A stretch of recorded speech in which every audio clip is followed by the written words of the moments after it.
والے رہیں. آج آپ کے سامنے ہی میں جس طرح سے گیا تھا بنیادی طور پہ ملاقات کرنے کی کوشش تھی کہ گوہر صاحب کی ہوتی، مگر وہ وزٹ تھے کہ جی گوہر صاحب کی نہیں ہو سکتی.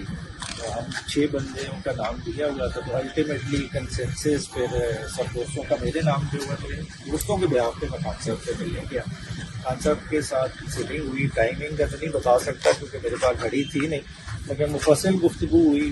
گفتگو کا فوکس بنیادی طور پہ خان صاحب کا اس چیز پہ رہا کہ میں نے ان کی 5 مئی کے بعد گرفتاری کے بعد آپ کی پہلی ملاقات کی. تو ویزیبلی میں نے کچھ فرق ان میں دیکھا کہ داڑھی بڑی ہوئی تھی. میں نے پوچھا کیوں بڑی ہوئی؟ انہوں نے کہا آج پہلا دن ہے، انہوں نے شیشہ دیا ہے تو میں شیو کروں گا. بنیادی طور پہ انہوں نے کہا یہ چیزیں میٹر نہیں کرتی، سیل سائز چھوٹا ہے. جیسے پہلے بھی نعیم بھائی آئے انہوں نے ڈسکرائب کیا، سیل سائز چھوٹا ہے. سہولیات تو جس طرح آپ کو پتا ہے سہولیات کا فقدان ہوتا ہی ہوتا ہے. کیونکہ وہ کہتے ہیں کہ اس جیل سیل میں مجھے 1000 سال بھی رہنا پڑے تو میں رہنے کے لیے تیار ہوں. یہ میرے اپنے لفظ نہیں ہے، یہ ان کے لفظ ہیں. کہتے کہ آزادی کے لیے قربانی دینی پڑتی ہے، میں نے وہ قربانی دی ہے اور میں یہ قربانی دینے کے لیے تیار ہوں اور تیار رہوں گا. تو اب ایز اے نیشن اب ہم نے ڈیسائیڈ کرنا ہے کہ جمہوریت کے لیے ہم یہ قربانی دینا چاہتے ہیں کہ نہیں دینا چاہتے.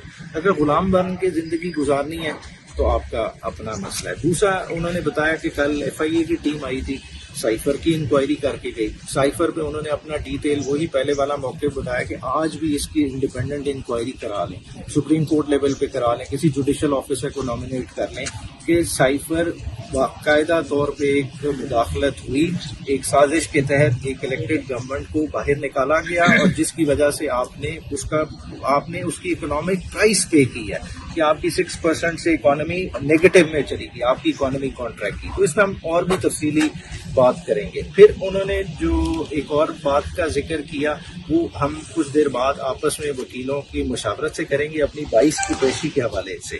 اس کے بارے میں ہم نے اپنا فرم سٹانس لینا ہے. وہ ہمارے وکیل گوہر صاحب ہو گئے، سلمان صفدر صاحب، کوسا صاحب کی آپس میں ڈسکس کریں گے. پھر انشاءاللہ تعالی اس کے بارے میں بتائیں گے. چوتھی چیز جو میں نے ذکر کیا کہ احسان کی مسنگ کے حوالے، مجھے اس وقت تک نہیں پتا تھا، میں باہر آیا ہوں تو لوگوں نے بتایا کہ اس سے شاید آرمی ایکٹ کے انڈر ٹرائل کر رہے ہیں اور اس کا اب انہوں نے شو کر دی ارسٹ. تو خان صاحب نے کہا اب کہ پہلے بھی اس پہ تشدد کیا جا چکا تھا، اب بھی کریں گے. تو مجھے یہ ہے کہ اس کا بھی اوپن ٹرائل ہونا چاہیے. اوپن ٹرائل شہریوں کا بنیادی حق ہے. تو ان چیزوں پہ ہمارا جو ہے نا فوکس ہونا چاہیے. باقی دیکھیں مشکل وقت آتے رہتے ہیں، قوموں پہ مشکل وقت ہیں، یہ ہمیں گزارنا پڑے گا. کچھ باقی ان کے پولیٹیکل ظاہری بات ہے اور لوگوں کے لیے انڈیویجولی جس طرح سے شہریار آفریدی اور شمدانہ کے لیے انہوں نے میسج دیا وہ انشاءاللہ ان کو انڈیویجولی دیا جائے گا اور ان کے بارے میں وہ کافی انہیں پریس کر رہے ہیں. Thank you. بسم اللہ الرحمن. روزنامہ قدرت کی ویڈیو دیکھنے کے لیے ابھی یوٹیوب چینل پہ سبسکرائب کریں اور بیل آئیکن پر بھی کلک کریں.